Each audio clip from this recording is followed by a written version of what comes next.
This is the McDonald color calibrator from 1949. The spot colors were done by Pratt and Lambert, a paint company. These ones are kind of faded though, so let's look at the Pratt and Lambert color calibrator. So they licensed this from McDonald's and used it in their paint stores. Their paint salesman would drag it out and try to convince people, how to make color harmonies. This one's a little stiff.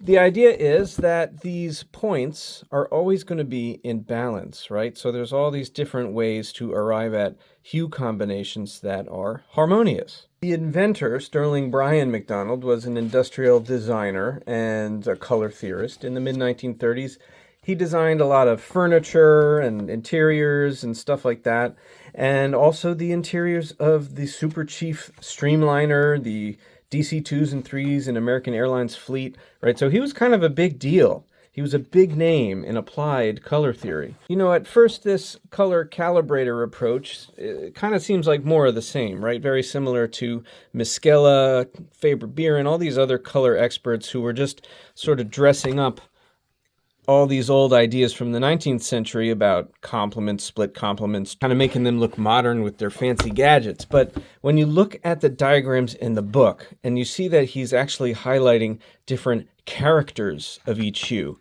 and that his designs are about balancing saturation and lightness and darkness as well as hue, you can see that he's thinking on a different level.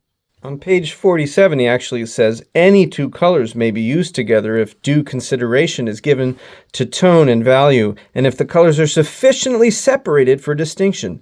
Those within a field of 120 degrees on the color chart, separated by at least 15 degrees, seem to accord most agreeably. Hues farther apart than 120 degrees enter an awkward field of complements. Actually, this is pretty interesting. If you compare his 1949 version to his 1940 version, the calipers can actually spread even further apart.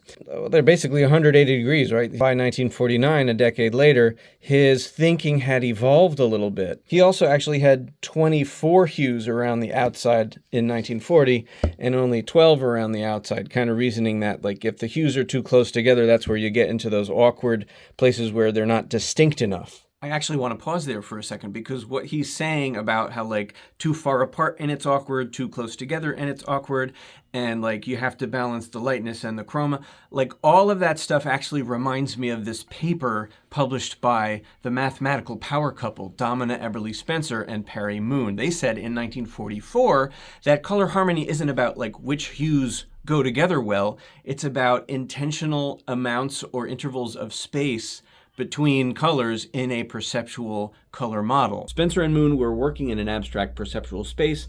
McDonald was working with a traditional 12-hue circle with tints and shades, but they were reasoning in the same way. Did McDonald read Moon and Spencer before revising his own harmony logic? I don't know. My best guess is that they arrived there independently of each other. He through decades of applied practice, and Moon and Spencer through abstract mathematical thinking. Either way, it puts McDonald on another level compared to guys like Miskela and Faber-Bieren. Come back next Color Wheel Wednesday and drop your topic suggestions in the comments.